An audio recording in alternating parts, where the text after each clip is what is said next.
Hi, I'm Juanita Shanks, and I am the President and CEO of FAILSAFE-ERA.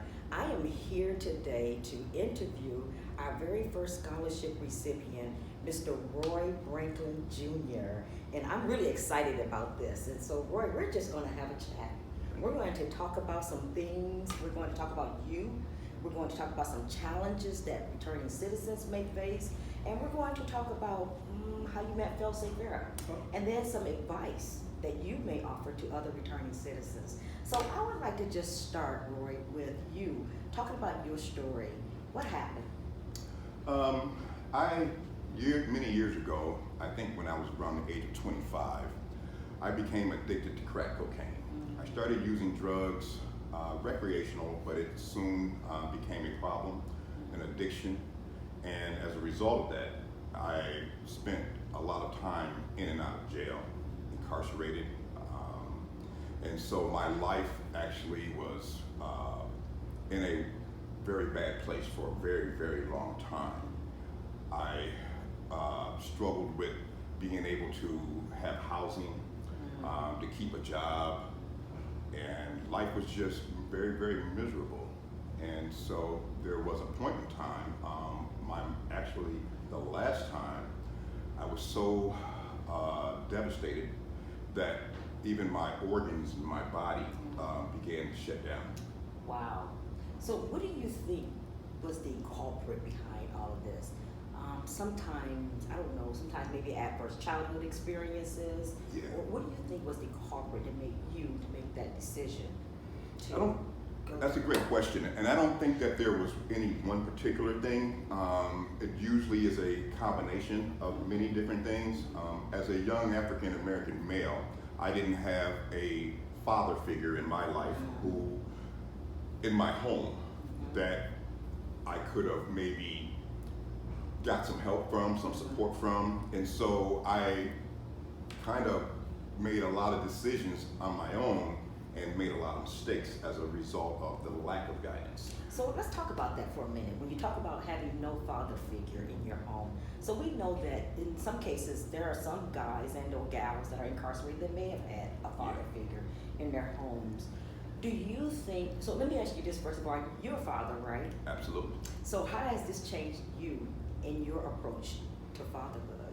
Great question. So I want to clarify that my mother had a husband, my stepfather. Okay. We didn't have a relationship. And so I'm not saying that negatively. I am very thankful today that there was a roof over my head, there was food on the table, things like that. I did have the essential needs taken care of. However, as far as like the guidance, the relationship that most youth need wasn't there. And so, what was your question? I forgot the question. I apologize. How has that affected you as a father? As a father, yes. So because of the pain and the hurt that I dealt with for so many years and always feeling alone, I know how miserable and hurtful that feels. And so it became actually the catalyst that drove me to become the father that I am. I never was hugged until I was an adult by a man.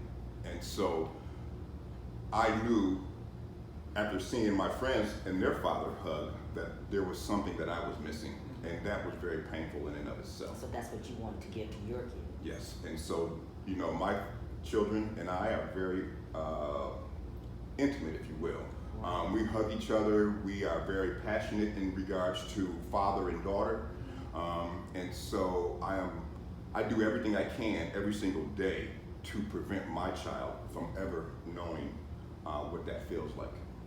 What would you say, so when you did have your challenges and you were incarcerated, were you incarcerated in a jail, or were you in a prison, or were you in both? What is the difference?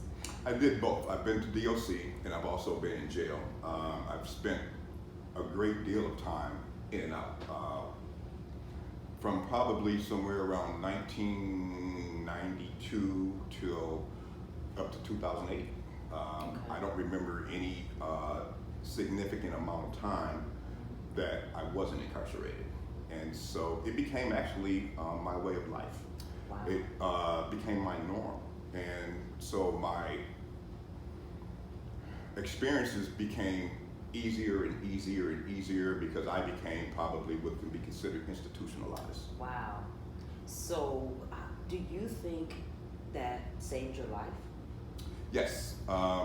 So the interesting thing about it is my last arrest was a rescue.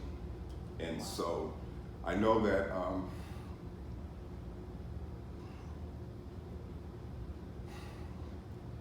didn't expect that feeling to come back. That's okay.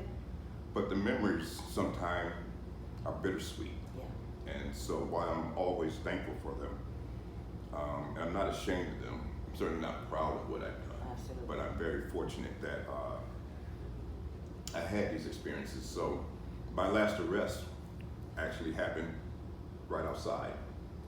Most people don't know that, but my last arrest, I was arrested right outside this building.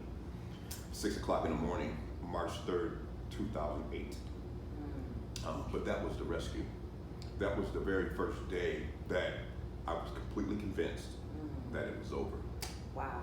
Imagine that your last arrest was outside this building, and now this building, you're here making a difference to other people who have walked in those same shoes. Thank you. That is awesome. I want to now just kind of switch over and talk a little bit about some of the challenges that you faced as a returning citizen after you were released from jail or incarceration. So let's talk about